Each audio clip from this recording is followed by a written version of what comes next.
Hello and welcome. Today I bring you a powerful story about heartbreak, betrayal, strength, and new beginnings. This story will help you learn simple English through deep emotions and real-life moments. Listen carefully and feel every word. My name is Anna Miller. I am 34 years old and I have been married to David for 10 years. We have a beautiful 6-year-old daughter named Lily. We lived in a small cozy house on the edge of town.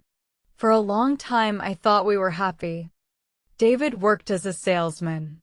He traveled a lot, but always came home with flowers or small gifts. I worked part-time at a local bakery.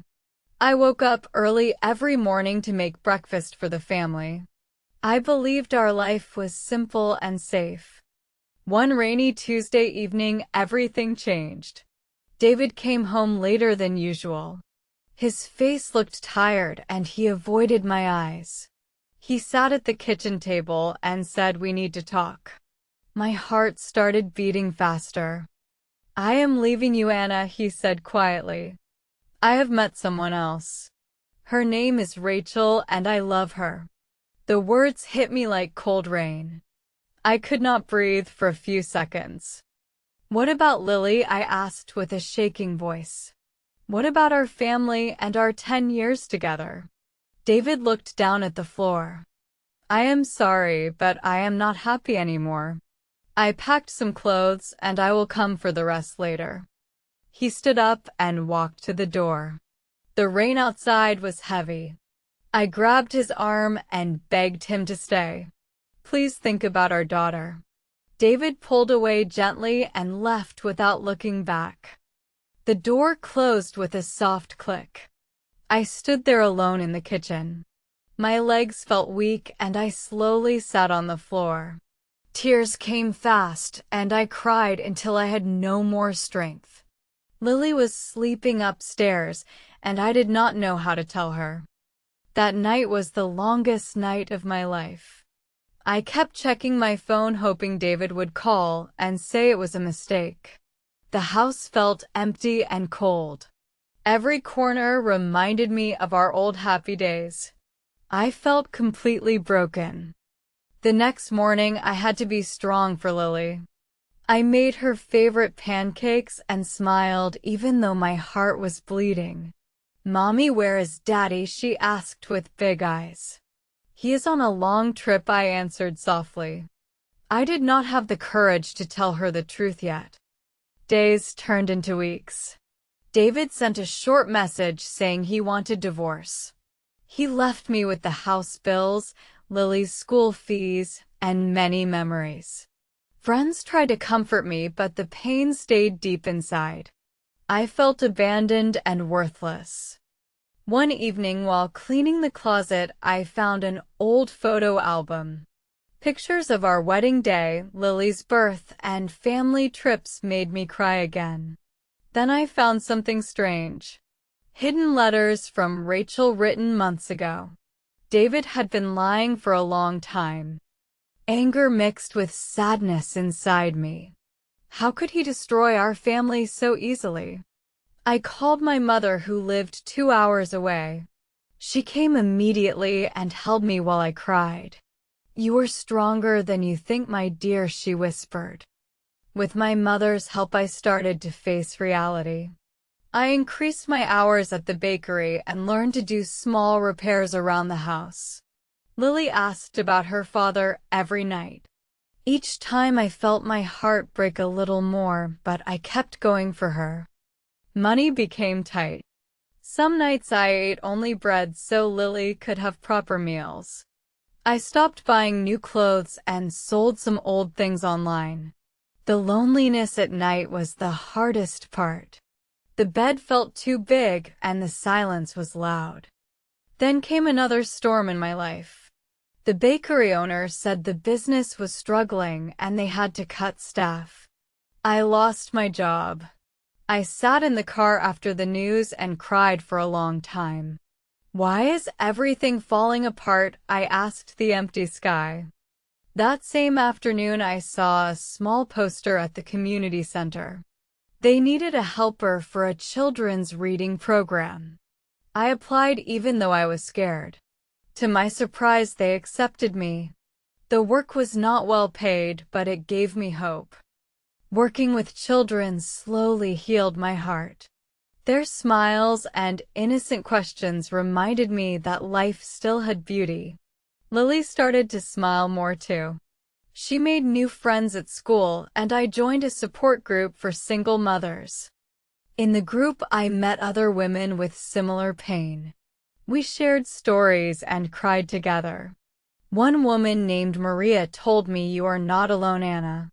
Many of us were left behind, but we became stronger. Her words planted a small seed of courage in me. Months passed, and I started to change.